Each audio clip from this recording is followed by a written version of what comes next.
something that I've preached very, very, very aggressively, regardless of if you're going to be an entrepreneur or whether you're just going to stay in a career in EMS or in healthcare in general. Something I've advocated a lot for is reading, and doing a lot of reading that isn't directly related to EMS. I've read a lot of books the last coming up on 4 years, a lot of things that have completely shaken up my perspectives on life, on money, on business, on leadership, all of it. There's one book that if I had to say this is the first book anybody should read, regardless of what you're going to do in life, it's The 48 Laws of Power by Robert Greene.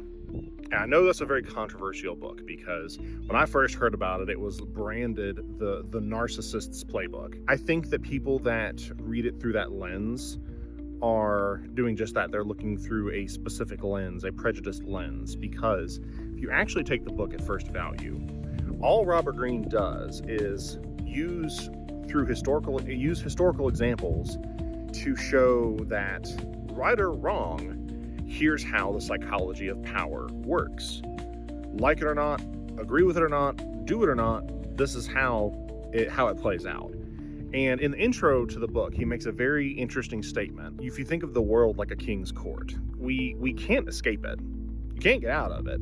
You're in the court. The question becomes, who are you in that court? Are you someone who is at the mercy of the whims of everyone around you, or do you actually level up as a player in that court? And for people who, of course, watch Game of Thrones, understand a lot of those analogies, or if you're in general a fan of fantasy, you understand some of the visuals of that. But what he does is he paints this beautiful picture throughout history of both positive and negative lessons of the use of power. And in that introduction, he basically says, here's the rules to the game. You don't get to not play the game. You're either at the mercy of it or you're not. And so if you're going to play the game, you need to know the rules that everybody's playing by. And so all the 48 laws of power is just expositing what those rules are. So why is this relevant to EMS or to entrepreneurs? If you're planning to stay in healthcare, you haven't noticed there's power structure. And what do we complain about all the time? The good old boy system.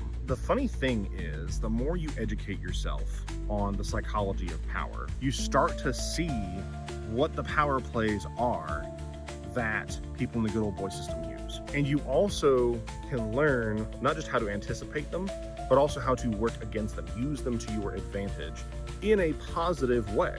Sure, some of the laws of power that Robert Greene talks about are outright manipulative.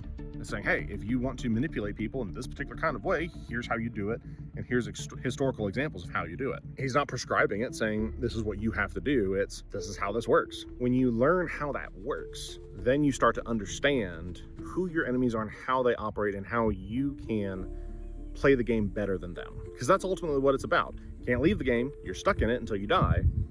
But if you can play the game better than everybody else, if you can beat the villains, if you will, in your life story, if you can beat them at their own game, then you win. I wholeheartedly recommend that book.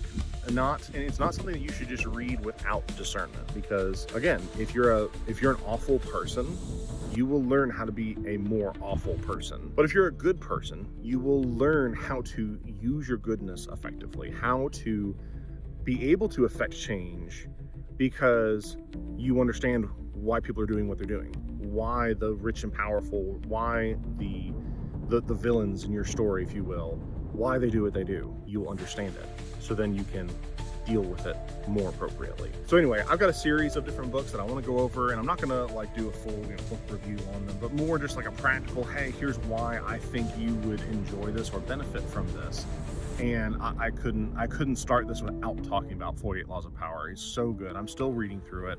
It's a wonderful, wonderful tool. That's exactly what it is. It's a tool. Use it with discernment and be a good person at the end of the day.